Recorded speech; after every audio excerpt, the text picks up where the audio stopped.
Gambit forever.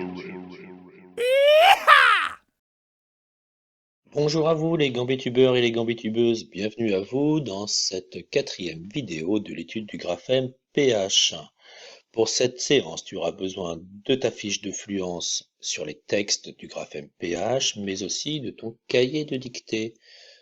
Allez, nous y allons ensemble, c'est parti. Alors, fluence, je lis vite et bien.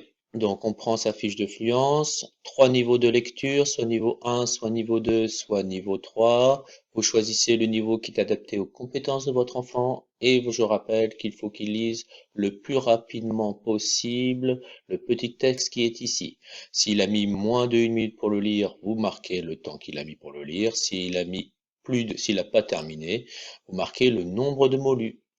Donc, niveau 1, niveau 2 ou niveau 3. Je vous laisse faire pause sur la vidéo. Allez les enfants, vous êtes dans les starting blocks.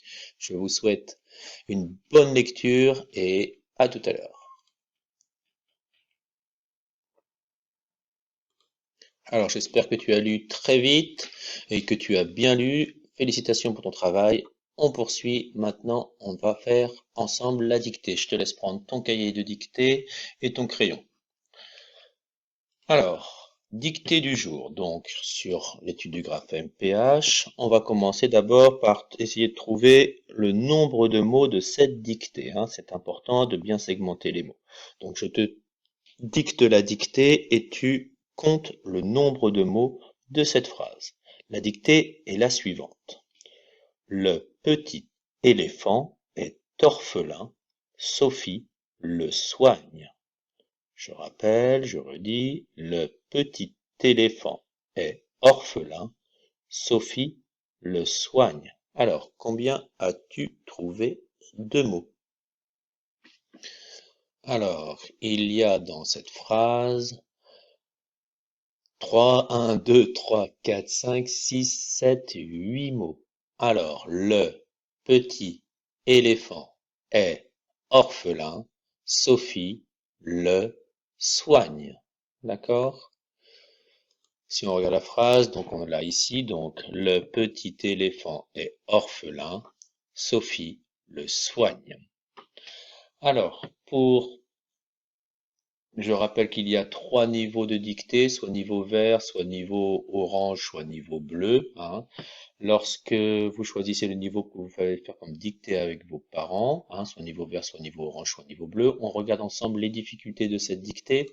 Alors, les difficultés, c'est surtout sur les lettres muettes. Donc, petit, il y a un T à la fin qu'on n'entend pas. On peut se rappeler qu'on dit petite lorsque le mot est au féminin.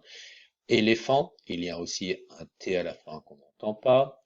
Et Sophie, le prénom un E à la fin. Et attention, dans soigne, quand on entend le son ni à la fin, il est toujours accompagné du petit E. On n'entend pas forcément. Alors, de graphème, attention ici pour le son en. Dans éléphant, il s'agit du en de panda. Et dans orphelin, il s'agit du 1 de lapin. Donc maintenant, pour faire sa dictée, donc plusieurs possibilités. Soit vous choisissez le bon niveau de dictée, vert, orange ou bleu, selon le niveau de votre enfant. Mais on peut imaginer aussi que si on prend le niveau donc le plus long, qu'on mette quand même pour s'aider les cases pour savoir combien il y a de mots. On peut aussi imaginer qu'on ne mette pas les cases, mais qu'on mette seulement les indices ici, pour qu'il se rappelle que c'est le 1 de panda et le 1 de lapin, ou même, si vous sentez que votre enfant est capable de le faire, de lui mettre aucune aide et qu'il puisse réécrire la phrase en entière. En tout cas, je vous remercie d'avoir suivi cette vidéo, d'avoir fait cette séance avec moi. Bon courage les enfants pour cette dictée, et je vous dis à bientôt. Ciao, ciao. Gambit forever.